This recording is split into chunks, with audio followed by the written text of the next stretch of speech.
selamat pagi. Perkenalkan, saya Dr. Taradipa Azahra, dokter yang bertugas pada klinik ini. Sebelumnya Bapak izinkan saya untuk mengidentitas data diri terlebih dahulu Pak ya. Dengan Bapak siapa? Bapak Tono, Dok. Dengan Bapak Tono. Untuk Bapak Tono, untuk umurnya berapa tahun Bapak? 55 tahun. 55 tahun. Untuk alamat Bapak Tono di mana Pak ya? Di Jalan Pasundan. Di Jalan Pasundan. Baik, Bapak Tono datang ke sini dengan keluhan apa Bapak? Ini Dok, saya ada sakit di pinggang udah dari sebulan yang lalu. Oh, sakit di pinggang Pak ya. Untuk sudah sakit di pinggang ini sudah berapa lama Pak? Udah 1 bulan yang lalu, Dok. Sudah 1 bulan Pak ya. Untuk sakitnya itu lokasinya di sebelah mana Pak kira-kira? Di sebelah kanan sini, Dok. Oh, di sebelah kanan situ Pak ya. Untuk sakit pinggangnya tuh kira-kira bagaimana Pak rasanya? Apakah seperti ditusuk-tusuk, seperti pegal-pegal atau seperti apa Pak ya? Pegel-pegel sih, Dok. Biasanya. Oh, berarti pegal-pegal Pak ya. Baik. Lalu untuk daerah yang paling nyeri di mana Pak ya? Lokasi yang paling pegel gitu. Di kanan tapi agak belakang gitu, Dok. Oh, di kanan yang agak belakang Iya. Pak ya. Baik. Apakah untuk lokasinya untuk gejalanya itu sendiri Pak ya, kan pegel tadi Pak ya, apakah dia lokal di satu tempat atau menyebar Pak? Dia nyebar tadi kan di belakang, jadi kayak nyebar ke depan gitu loh. Oh, menyebar Pak ya. Baik. Selanjutnya juga Pak ya, saya ingin tanyakan juga sebelumnya untuk buang air kecil Pak ya, Bapak sendiri untuk frekuensinya buang air kecilnya berapa kali dalam sehari Pak? Lebih sedikit dari biasanya sih, Dok. Lebih- Paling cuma 2 kali sampai 3 kali aja. Ya, lebih sedikit berarti Pak ya. Lalu untuk apakah Bapak ada perasaan gitu pengen terus buang air kecil gitu? Kadang-kadang aja sih, Dok. Ada Pak ya. Lalu untuk buang air kecil saat malam harinya gimana Pak? Itu juga kadang aja sih, Dok, nggak selalu bangun buat Baik, itu. Pak ya. Lalu untuk Bapak sendiri Pak ya, apakah Bapak dirasakan tidak bisa menahan buang air kecil atau pernah mengompol gitu Pak? Oh, itu enggak sih, Dok. Tidak Pak ya. Baik. Untuk buang air kecilnya sendiri Pak ya, apakah Bapak kadang merasa ragu-ragu gitu untuk buang air kecilnya gitu? Enggak ada sih, Dok, kalau itu. Lalu untuk Bapak merasakan adanya kayak airnya itu agak sedikit lambat gitu Pak dibandingkan biasanya. Iya, Dok, kadang lambat gitu. Ya, terus ada rasa untuk mengejar gitu Pak untuk buang air kecilnya sendiri? Itu enggak ada sih, Dok. Tidak ada Pak ya. Lalu jika Bapak perhatikan Pak ya, saat Bapak buang air kecil itu apakah ada urin yang menetes-netes gitu Pak? Oh, itu enggak ada, Dok. Tidak ada Pak ya. Lalu Bapak merasa ketika Bapak buang air kecil nih malah tidak puas gitu Pak setelah buang air kecilnya, ada tidak Pak? Iya, kadang gitu, Dok. Baik Pak ya. Baik, untuk warna urinnya sendiri Pak ya, sebelumnya apakah ada warna kemerahan gitu Pak pada urin Bapak? Kalau pemerahan sih enggak sih, Dok, paling kayak lebih keruh aja gitu. Lebih keruh, baik Pak ya. Lalu untuk Bapak lihat Pak ya, apakah pernah Bapak rasakan atau ada riwayat dari di pipisnya itu ada kayak batu atau pasir gitu Pak? Oh, itu enggak ada, Tidak Dok. ada Pak ya. Lalu apakah Bapak mengalami saat BAK-nya apakah ada bunyi buih atau udara gitu Pak? Enggak ada, Dok. Enggak aja. Apakah ada nanah Pak? Enggak ada juga, Dok. Tidak ada. Apakah ada kesulitan untuk buang air kecil, sakit gitu Pak? Kalau sakit enggak ada sih, Dok. Tidak ada Pak ya, baik. Lalu untuk Bapak sendiri, apakah Bapak tadi nggak pernah ngompol tidak Pak? Enggak. Tidak pernah Pak ya. Lalu untuk kandung kemih Bapak itu apakah Bapak merasa penuh terus atau BAK terus menerus mau Pak? Ini karena tadi kan pipis saya itu kan lebih lambat ya, Dok. Jadi kayak kayak penuh gitu. Jadi kayak penuh terus Pak ya, baik. Sebelumnya untuk Bapak sendiri apakah ada riwayat penyakit dahulu Pak, khususnya untuk penyakit buang air kecil gitu atau penyakit pada bagian urinnya gitu ada nggak Pak? Mana sih, Dok, pas umur 55 tahun ini saya baru sekarang kayak gitu. Baru sekarang Pak ya, baik Pak. Baik Bapak, terima kasih sebelumnya sudah menjawab pertanyaan dari saya. Di sini saya nanti akan melakukan prosedur Pak ya, berupa pemeriksaan fisik untuk Bapak. Nah, mungkin agak dirasakan kurang nyaman Bapak ya, untuk tujuan dari pemeriksaan fisik ini sendiri untuk mengetahui lebih lanjut dari kondisi Bapak. Sebelumnya Bapak apakah bersedia Pak? Bersedia, Dok. Baik Pak, terima kasih Pak ya kalau bersedia. Ya. Baiklah, selanjutnya kita akan melakukan pemeriksaan fisik pada pasien dengan Bapak Tono. Sebelumnya kita akan periksa keadaan umum pasien, kita ukur tinggi badan pasien, berat badan, kita lihat warna konjungtivanya, apakah icterus atau anemik, lalu tanda-tanda vitalnya, lalu kita inspeksi terhadap pembesaran massa ataupun adanya kelainan. Lalu untuk pemeriksaan ini spesifik, kita akan melakukan pemeriksaan inspeksi dan palpasi. Kita akan melakukan pemeriksaan flank region atau bagian pinggul, suprapubik, lalu genital eksternal. Sebelum melakukan pemeriksaan, kita akan mempersiapkan alat dan bahan yang akan digunakan. Kita menggunakan meja pemeriksaan atau tempat tidur. Kita gunakan lampu pemeriksa. Selanjutnya kita sarung tangan pemeriksa, sabun dan air, handuk bersih dan kering, serta kita gunakan pen light. Lalu untuk tahap persiapannya, setelah selesai anamnesis, pasien minta untuk memperlihatkan daerah perut. Bapak tolong dibuka Pak daerah perutnya, punten Pak ya. Lalu kita minta pasien untuk berbaring di meja pemeriksaan. Kita nyalakan lampu dan arahkan ke arah pemeriksaan. Lalu kita akan pasang sarung tangan sebelum melakukan pemeriksaan genitalia eksterna.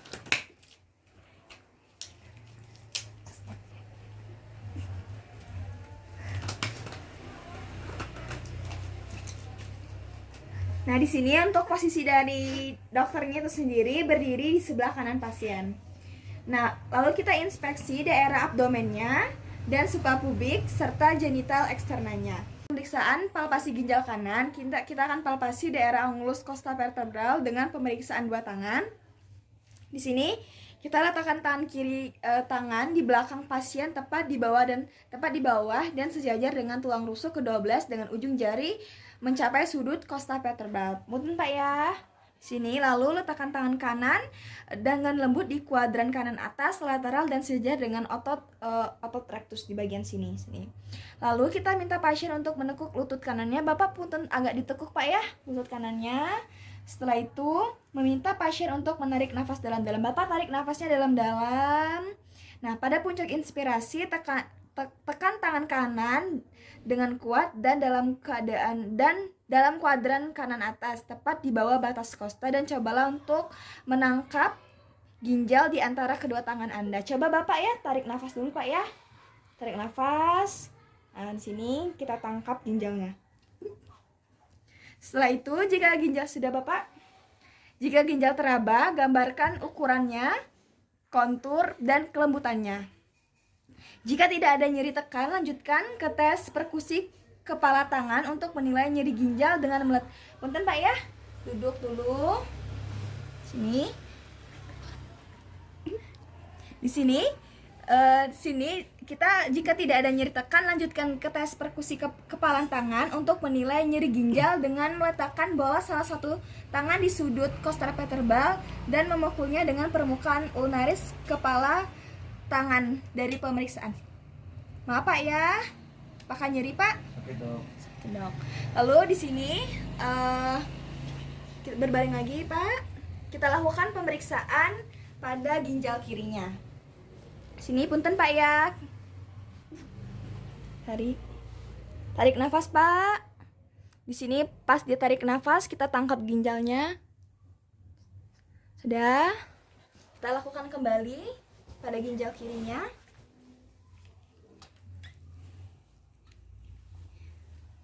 Sakit nggak Pak? Sakit dok. Selesai Pak. Melakukan pemeriksaan, inspeksi, palpasi, dan lakukan perkusi pada area suprapubik. Gangguan kandung kemih dapat menyebabkan nyeri suprapubik. Nyeri yang terkait dengan infeksi kandung kemih jika ada di perut biasanya tumpul dan stabil. Nyeri yang terkait dengan distensi kandung kemih yang tiba-tiba seringkali menyakitkan, sedangkan distensi kandung kemih kronis biasanya tidak menimbulkan rasa sakit. Lalu untuk pemeriksaan genitalia eksterna pria, kita akan menggunakan hand gloves.